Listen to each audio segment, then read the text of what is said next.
The evening that would change everything in my life began so quietly, so unremarkably, that I could have never predicted the storm waiting just around the corner. My name is Rachel Miller, and for as long as I can remember, I believed that marriage was supposed to be about trust, devotion, and unwavering commitment. I grew up in a small town outside of Louisville, Kentucky, where family traditions ran deep and loyalty was everything. By the time I was 26, I had married the man I thought I would spend the rest of my life with, Michael Miller. Michael was strong, steady, and everything my parents thought a good husband should be. He came from a good family, worked hard at his job in construction management, and carried himself with the kind of confidence that made people trust him instantly. In the early years of our marriage, things were simple. We lived in a modest two-bedroom house, decorated with secondhand furniture, and spent our evenings watching TV together on our worn-out couch. There was comfort in that simplicity. We didn't need much. We just needed each other. But as the years passed, I noticed subtle shifts. Michael working later than usual, or becoming quieter when I asked him about his day. He wasn't cruel or distant in an obvious way, but he was different. I brushed it off, thinking maybe the pressures of work and the weight of adult responsibilities were just catching up to him. That particular night started like any other. I had just finished clearing away the dinner dishes and was sitting at the kitchen table with a cup of chamomile tea, my nightly ritual to calm my nerves. Michael came in from the garage, wiping grease from his hands with an old rag. His shirt was rumpled, his hair a little unkempt, and I noticed the deep lines forming around his eyes.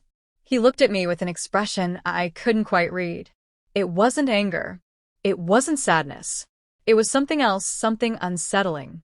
"Rach," he said, his voice low and deliberate, "can we talk about something?" I smiled softly, trying to lighten the tension that hung between us. "Of course. You're starting to sound serious. Should I be worried?" He pulled out the chair across from me and sat down, resting his elbows on the table. He avoided my eyes for a long moment, staring at the wood grain as though the right words were hidden in it. Then, finally, he looked up, and what he said next shattered everything I thought I knew about marriage, about love, and about him. "I think I want to try something different," he began, his voice oddly calm. "Something unbelievable, maybe even crazy to you. But I've been thinking about it for a long time."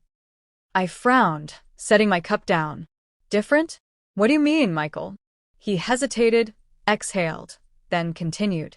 "I don't know how else to put this except to just say it. I've been feeling like maybe we should try opening up our marriage." For a moment, I couldn't process the words. They hung in the air like smoke, suffocating me. Opening up our marriage? My mind scrambled to make sense of what he was suggesting.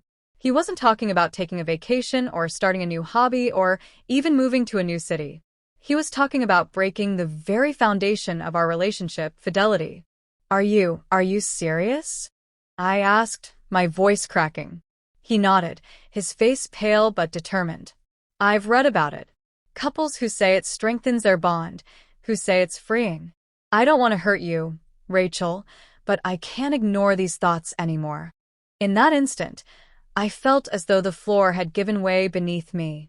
I stared at the man I had loved for nearly a decade, wondering if I had ever really known him at all. How could he sit across from me, the same man who once promised to cherish me forever, and now suggests something so unthinkable? I wanted to scream. I wanted to throw my tea across the room. But instead, I sat frozen, my heart pounding in my ears. Memories of our wedding day flooded my mind. My white dress, his trembling hands as he slipped the ring onto my finger, the way he whispered, "Always," as we kissed. Was it all a lie? "Michael," I whispered, struggling to keep my voice steady. "Do you even hear yourself? Do you realize what you're asking me?"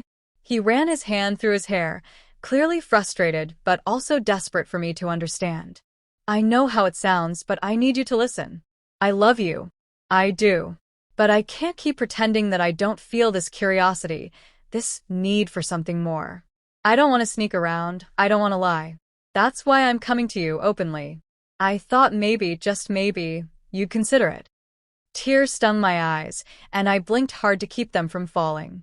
"You're basically asking me for permission to betray me," I said, my voice breaking. No, he insisted quickly, reaching for my hand across the table. I pulled it back before he could touch me. I'm asking for us to decide together, to set rules, to explore something without destroying us. But to me, it already felt destroyed. That night dragged on with a conversation that left me reeling. He talked about how some couples find strength in this kind of arrangement, how honesty was better than secret affairs, how he believed our marriage could handle it. I, on the other hand, sat in stunned silence, barely able to respond. Every word he spoke chipped away at the trust one had once thought was unshakable. I went to bed alone, leaving him sitting on the couch in the dark. I stared at the ceiling until dawn, trying to process what had just happened. The man I loved had planted a seed of doubt in my heart, one that I feared would never stop growing. In the days that followed, I tried to pretend everything was normal. I went to work, made small talk with my coworkers, cooked dinner, and folded laundry. But underneath it all, I was unraveling. Every time I looked at Michael, I saw a stranger. A stranger who was capable of asking me to compromise the deepest part of myself. I confided in my best friend, Emily, one afternoon over coffee. She listened intently, her brows knitting together as I poured out the entire story. "Rachel," she said firmly, "you don't owe him this. Marriage is about trust, yes, but it's also about boundaries. If his idea of love is asking you to break yours, then you need to think long and hard about what you're willing to live with." Her words hit me hard.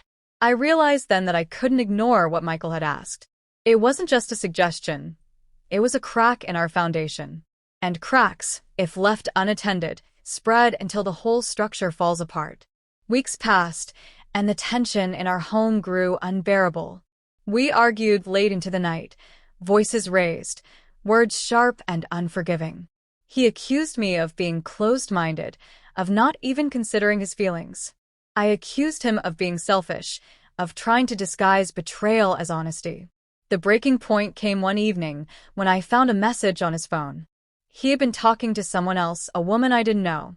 The messages weren't explicit, but they were enough to confirm my worst fear. His mind, if not his body, had already stepped outside our marriage. When I confronted him, he didn't deny it. He simply looked at me with hollow eyes and said, "I told you what I needed. You wouldn't listen." And just like that, the last thread between us snapped. The night my husband suggested something unbelievable was the night I realized that love isn't always enough. That no matter how many years you invest,